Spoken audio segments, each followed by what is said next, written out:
Hi everybody, I'm Dr. Marla in sunny Orlando, Florida at the National Religious Broadcasters Convention.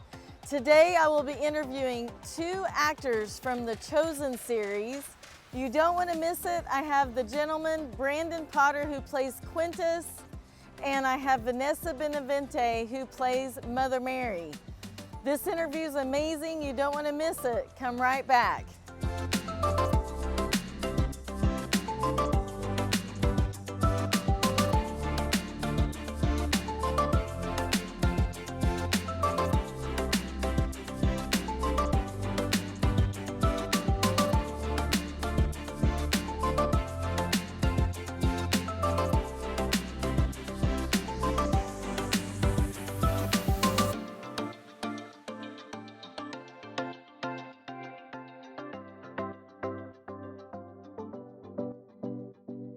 So with us today, we're so excited because I have Brandon Potter and Vanessa Benavente.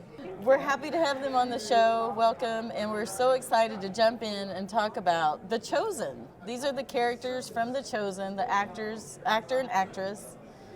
The actor, Brandon, plays Quintus, and Vanessa plays Mother Mary. So we have dark and light, right? We're a team. And so it's so exciting to have you all here because I'm a big Chosen fan. My family is, we watch it and we enjoy it. The acting is phenomenal, it's off the charts. You guys are amazing, really. And so it's exciting to see what you've done with your role.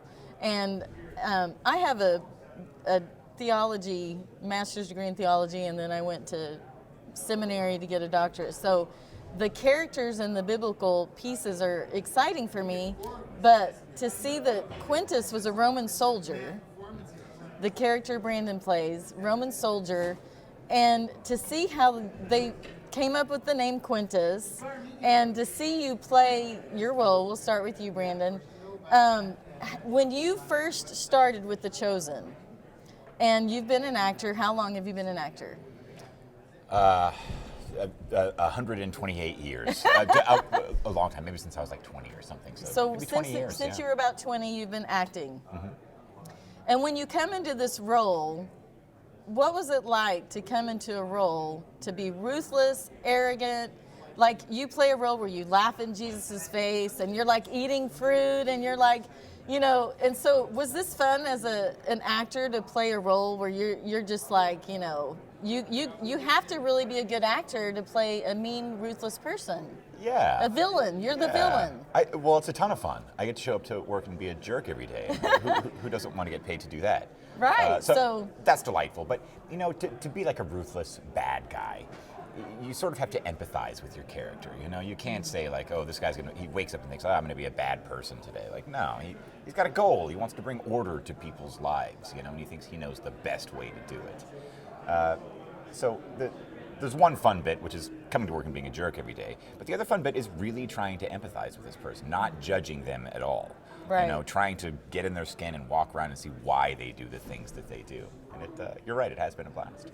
Well, and we see you with that role that you did with Jesus, the scene with Jesus where you're talking about the fish. Yeah. And that was very interesting, the metaphor that was used. Flesh and bone. The flesh and bone.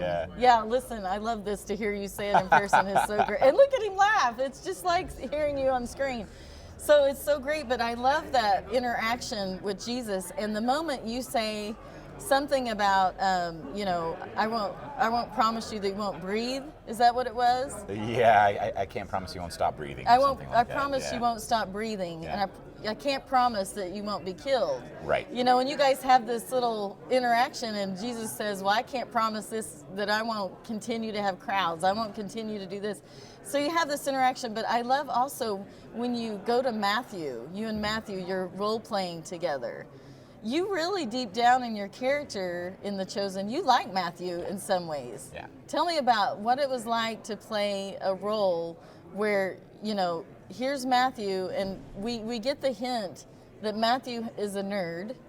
Yes. He's a little off. That's one way to put it. And, you know, I don't know how else to put it, but you get the idea that, you know, Matthew doesn't think like normal people. It's true. So it gives you an open, as the role you're playing, an open-ended way to kind of, you know, That's right. So we were talking earlier, like, playing a bad guy, you need to sort of empathize with your character, right? You can't judge them. He wakes up every day not thinking, I'm going to do evil today.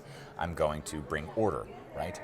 And he has such disdain for everyone. I think, if we're thinking about it in that way, in terms of like order and chaos, I would have disdain for people who are bringing chaos. But when I look at Matthew, I see, he can help bring order. This is a good thing. He is a good part of this system. Right.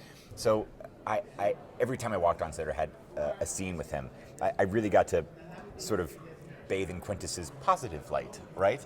Here's someone who can help me. And you can tell that. You like Matthew. Yeah. And I think, sort of beyond that, just that he's a tool to bring order, I think Quintus just likes how his brain works. That it is. He's very intelligent. It's that kind of analytical mind that I think that Quintus has a deep respect for. So that was really, really fun to play. I bet it was. And we enjoy your character. I mean, I can't wait to see what Quintus is going to do next. It's like, me too. What's he going to do? Like, it's like the ultimate villain. It's like, what's he going to do? And now, darkness and light. So Vanessa, one of my favorite people in the Bible is Mother Mary. I'm a mother of 4. Oh, wow. And I looked at your history. You're a mother of 2. Yes. So being a mother, coming into the role of Mother Mary, and being the mother of, I love the scene where you're talking about the birth of Jesus. So, and then you birthed a child. So tell me how playing that role, what did that role playing do for you? Well, personally, I mean, I know it's not true for every actor. There's tons of people who've never had children and play wonderful mothers, but in my case, it has changed how I see acting in general and completely. And so things hit me in a different way. There's some things that just, certain scenes even in the show that just hit me in such a deep way. I don't even think about it. Just my body kind of just reacts. You're more to emotional. What is definitely. And even when I talk about certain scenes, like Mary looking for Jesus for 3 days, in the first season, I get goosebumps because it's such it's a mother's worst nightmare. Can you imagine? Right? You don't see your child for 3 days. I would go crazy by day 1. I mean, it's And how old are your children now? Mine are 4.5 and 9 months. 4.5 and 9 months. So yeah, we would go crazy. I'm still in the very, very early stages of motherhood, but I would still go crazy. No, it would be my literal nightmare. So, just really putting myself in her shoes. I know there's many moments where I can't, because I can't really imagine what it must have been like to be a first century woman. But there are things that I think never change, are universal to all parents, not even all mothers. But when your child is in danger or when your child is sick and tired, you go to your child. It's exactly like that. So it's surprising to me, you're such a beautiful woman. Thank you. And they made you look a little older, like you're Jesus' mom. I mean, Jesus was 30 something, and so they made you look like you would be older. It's amazing what they can do with makeup and how they can make you look younger, older. And so we see you, play the role of being an older woman, and you look beautiful on screen. But I think about how the contrast that was so beautifully played out, that Dallas Jenkins, the writer of the production, how he really captured the evil in the world compared to the good in the world. And that's kind of the whole theme of the whole show. And the theme, if you haven't seen it, The Chosen is about Jesus' life. It's his life story and how he interacts with his disciples, how he interacts with Romans and those people, which brings Brandon into the picture. And it's a complete back and forth. How does the contrast work between good and evil, good and evil, good and evil? And so I just think about that, and I think about how can you go to set and you're all friends with these actors, right? So do you have memorable moments like that stand out to you? I'll go to each one of you. Brandon, you first. What's your memorable moment going onto set and you're playing these roles, you're with these other actors? What's a memorable moment, either when you're filming or behind the scenes? What can you tell the audience that we'd love to hear? You mentioned about, you're friends with these folks, right? Like we're friends with castmates, and how can you play a bad guy, you know? So one of the first days that I showed up working, I was working with Paris, who plays Matthew, right? And this is sort of a hindsight is 2020 thing, but we did not know each other before, like we first got on set. And I'm actually kind of glad we didn't. Oh, you hadn't met? No, we hadn't really prior met. to the scene. Yeah. So we just showed up to work that day. That's Right. how it works. That's not like unusual or weird or anything like Okay. that. So I just showed up to work, and I leaned on him a lot in the scenes, you know, I really, really pushed on him. And I'm so happy that I didn't meet him because he's such a nice person. I would have had a hard time doing that in the scene if I knew who he was and met him. I'd be like, oh no, this is a really nice person. I don't want to push him too hard. That, you know. But since I didn't know him, I was able to be as mean as I wanted in the scenes. And I'm glad because I kind of set the tone for the rest of the scene. It just kind of freed you. Right, yeah. Then we could be friends and I could also be mean to him. I mean, do you ever have a moment where you laugh, where you go, oh my goodness? Like, do you ever have a moment, like one thing that Dallas posted on Instagram, which I follow him, was a scene where Paris was trying to talk, and every time he would, a sheep would, bat. And then after like the third time, they're like, everyone starts dying laughing. I mean, do you have those moments where you're like, you're human?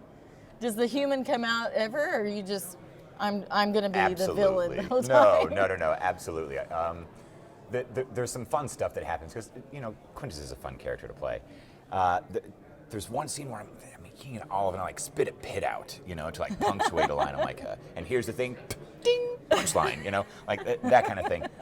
And to figure out how to say a line and eat an olive at the same time, like there are all these people who are like show business professionals, all staring on me like, okay, so if you get one pitted olive and you put the pit in your mouth, then you eat the non-pitted olive, and then you can spit the pit out, and then, okay, so we need another bucket of pitted olives, another bucket of non-pitted olives, Get out of here. You yeah, guys exactly. are trying to figure out the it's all olive. very serious. We're talking about the Son of God here. Anyway, how, it starts to get real silly sometimes, and you just have to roll with that and enjoy it.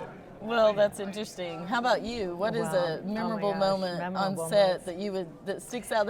I'll never forget now when I see you have food. Right, audience? When we see Brandon have food, we're getting like, okay, it is very serious choreography. These olives have very serious choreography. I'd never thought about that. Yeah. My story on set, I think I have a few, but the one that takes the cake this last season was me being pregnant with 7 months. With my youngest, and just forgetting my lines. Oh, I never forget my lines because I'm so. Because you were pregnant. So exactly, but my brain was, in 100 different places, and she would start kicking, and I was doing the scene with Jonathan where we're like at home, and he's just come to visit, and we're having this really tender moment, and all of a sudden I would feel like. And you're like, woo! Just trying to hold it together. But I would mess up my choreographies, like, because I had to like hug him and then come back and do the, with the, mezuzah, or I can't remember what's called, the little thing that they have on the door that you have to kiss. I think it is, yeah. I know what you're talking about. Like the little thing they put scriptures in. Yes, and you have to like kiss it every time you go through. Because that's the word of God, right? Exactly. The Jews do that. I had to hug Jesus, turn around, say my line, kiss, go in, and I had a certain choreography that you have to kind of hit, right?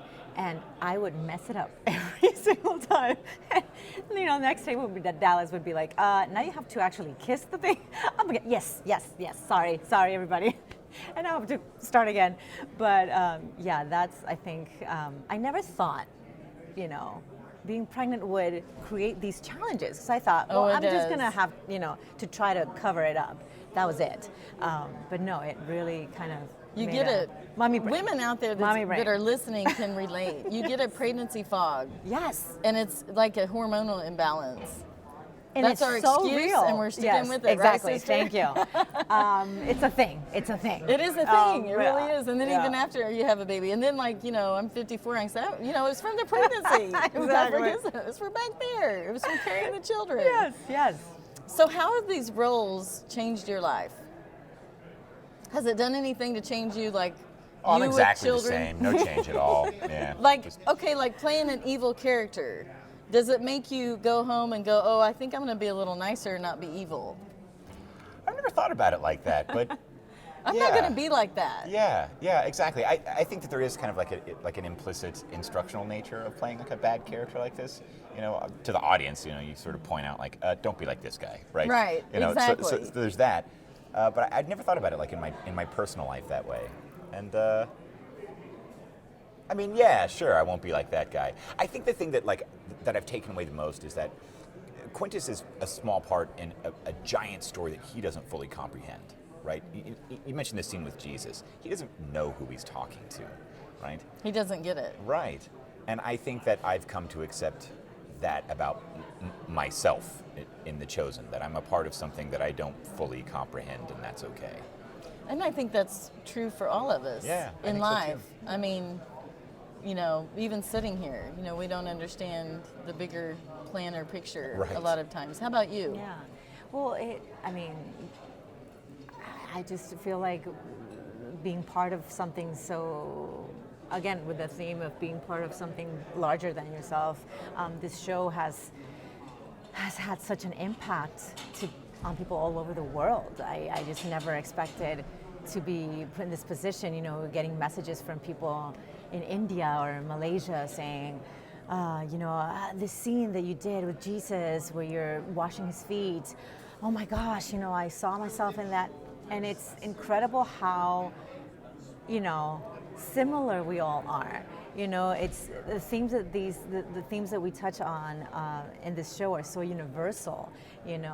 Every single mother and even father, can see themselves in Mary sometimes if she's feeling not useful anymore. That she feels like her son would stick around a little bit longer and not have to go so soon. Like all those things, they are just. Everybody goes through them, and everybody can relate. And so I feel so fortunate to be a part of this phenomenon. Did you ever think that you would be doing what you're doing? Did you ever think you'd be an actress in this kind of story? Like, I know, I kind of read your background. Weren't you going into a different field? Yes, I was in engineering. You were in engineering? Yes. I didn't know that. She was in engineering. I graduated. So this is a smart woman. She was in engineering. I don't know about that, but unless she's pregnant. Going from engineering to acting is not like the brightest move, but it definitely, it was something I couldn't control. It was something, your passions are your passions. Like, I've been doing this since I was 15. That's what I was going to ask. Acting. How old were you? Acting since you were 15. And so it was always something that moved me. Like, I would run to rehearsals, excited to just be there, get there, exactly, and wake up and start going over my lines and things like that. It literally woke me up in the morning and made me want to tackle the day. And so it something like that you just can't ignore. And so, I love favorite, math, but what's your favorite role that you've ever played? Oh, wow. Do you have a favorite? How about you, Brandon? Do you know? Do you have a favorite? You don't have to say it's what you're playing now, but do you have a moment, maybe your first role that you acted in or whatever? Do you have a time where you go, that was so meaningful to my heart?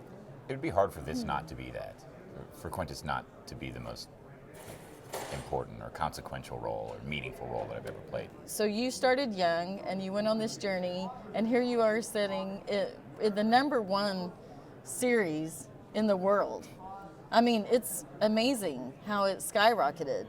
When you came on board, did you foresee any of that? Did you know the trajectory of how this was gonna? It just skyrocketed, and so you guys are on this journey. And you had a fan encounter. How about you, Brandon? Do you get any fan encounters?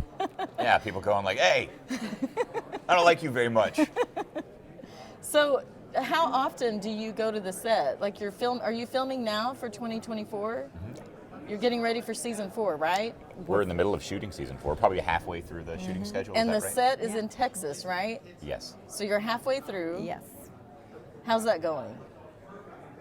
How's the set going? How's the scenes going? How's the new content going? Amazing. I mean, I think we've had. You're almost done with. I'm almost done with my bits. Yeah. I haven't even started. So I'm like dying to start. I'm very excited for this season, but I think they're in the middle of shooting, so it's going great. What do you have an outstanding challenge? I know your lines on that one part, but anything else that you've come to this set and have you had a challenge? I know the pits with the olives, but I know the olive situation now. That was a real challenge. It That was a tough, real but we all pulled challenge. together I mean, and we made it through. working hard, Yeah. right? You're So- working so really hard with so these hard. olives and trying to talk and eat. But do you have any other challenges that you see that, as you're on the journey as an actor, an actress? Do you have challenges in that? There's always challenges in that. I mean, I have a big one on the horizon, but Yeah. I try not to think too much about it. We all know how the story ends, and I think it's one of the most seen. I mean, it's the most well-known scene In the world. And so there's little sculptures being made of this scene. So I think I'm dreading a little bit that. Because you have to play a hard role. Yes, When there's a your tough- son dies, I can't imagine. I can't even. And being a mother, you're empathetic because you're like, I can't imagine what she really went through Exactly. when her son was going through this process. Because as a mom, we want to rescue our kids. Of course. We want to take from them, which is what, was going on. I don't know how she didn't climb up on that cross and took him down. I mean, because that's a mother's instinct. You want to rescue. You want to rescue them, and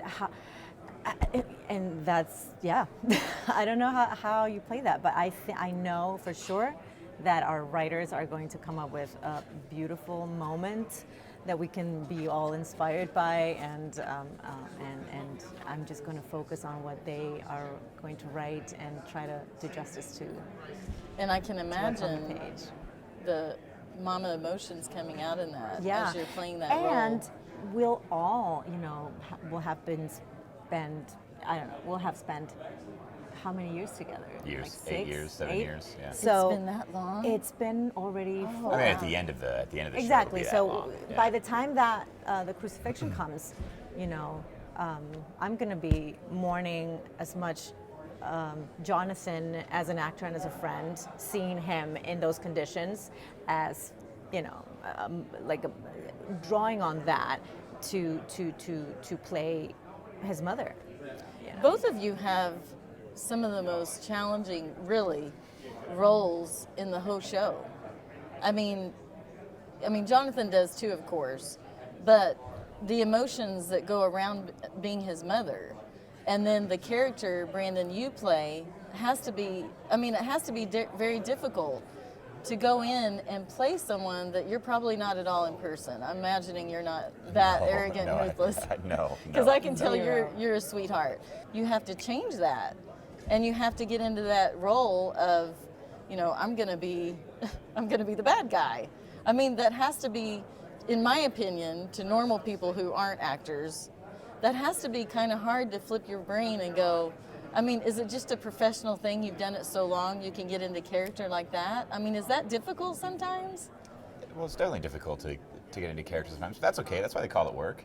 But it's also, this may sound strange, but it's also very, very fun, even when you're playing a bad guy, to engage your imagination, right? So you described it as a switch, and I'm not so sure that it's a switch. I think it's more like you till the soil of your imagination and probably something will grow, right? You know that you can plant seeds, you know that you break up the soil, you know that it'll rain sooner or later, and probably something will happen, like a character, a scene will happen out of that. You sort of warm up your imagination on the way to work, like you were talking about, like driving to work. You put your brain in there Yeah, you sort of before start you get thinking there. about it, you're like, all right, oh, that's right, this is that time, it's first century. Oh yeah, and I'm trying to get some order here. Oh, this Jesus guy is really wrecking it. How can I get rid of him? So you sort of like prime your imagination so that when you show up, it's ready to go. You're ready to go. Yeah. So when you were children, did you act? Yes. Did you role play and do all this as kids? Like, did you have little plays at home? All kids do, I think, right? Yeah. I don't think all kids do. Like, No? one of my kids No? was an athlete. He was always. He never played pretend? Come on. I of mean, course he did. I probably did, but I always saw him with the ball in He his pretended hand. to be a professional football player. Well, I there you bet. go. Yeah, that's You're acting. probably That's right. acting. And that's Definitely. true. I guess probably that's a good perspective, Brandon. We probably all role play. Of course. And then that just becomes, some people go down that lane and some people don't. So this has changed your life and you don't know where it's going from here, right? Is it just like, God, we don't know what's going next. You're doing season 4. We Is know season that much. 5 already planned? Yeah, there's 7 seasons planned. 7 seasons planned. Are you Season asking for 7. spoilers? Because our lips are sealed. Yes. We're not giving We away any want spoilers. confidential Come on. information here. No way, guys. You're going to have to watch to find out. Now, how can people watch The Chosen? Tell the viewers how they can get to The Chosen. How do they watch it? The app Yes, would be ma'am. the easiest way, right? I think the app is the best way to do it. There's a mobile and TV app, the Chosen.tv. It's also on Amazon and Netflix and Peacock. It's very interesting to me, and I can't wait to see what the future holds. And I guess I can't get it out of them, viewers. I can't get out of them what's Not coming this time. next. I mean, we know some of the story, like you said, that's coming in season 4 Yes, about Jesus. That's the ultimate, like everyone knows. I mean, the Bible's the #1 selling book in the world, so There you we go. know what's going to happen in some degree. But I love how Dallas took it to another level. The Roman soldier. I mean, he put in there what it would have really been like in the first century with the right. Roman soldier. He takes a character and he magnifies that character in your role playing, which he's done a phenomenal job, and you guys play so well. It's like I feel like Dallas, the characters he has chosen to act in every role, I feel like he got the very best. As viewers, we sit there and go, "This is amazing! Like you all are top notch." And we appreciate all that you're doing, really. I mean, it's just, there's a lot of Bible shows that you watch or things about the Bible and you go, oh, this is horrible. But you guys are like the best I've ever seen in a Bible story. So thank you for what you give and what you do. It's amazing. We can't wait to see season 4. We can't wait That's to right. see what Yeah. is going to happen. But thank you for coming on, Brandon. God bless Thank you, you. Dr. Thank Marla. you. Thank you. Vanessa, So nice you're to meet you. beautiful. And we just appreciate you. So, The Thank Chosen, you. everybody. I am so excited. I have some new items available for you that are encouraging. How many of us would love to have a hat that says possible? Or a mug every morning that has scripture, it's positive, it says propel her forward. Or how about a journal that has positive, encouraging references to the Bible all throughout it, and the cover and the back alone are positive, encouraging words. I want to get these to you, and I have a marriage booklet. I want to get all this to you. I want to improve your marriage, encourage you, and help you flourish in the Lord. All of this is for a donation of $75. The $75 helps pay the cost for this, but it also helps us take God's Word around the world. And we are passionate about taking God's Word around the world. And you can buy each of these individually too. Every donation that comes in helps us help others. We're grateful for your support. Go to my website or call the number on the screen. We love you, and remember, with God, all things are possible for you.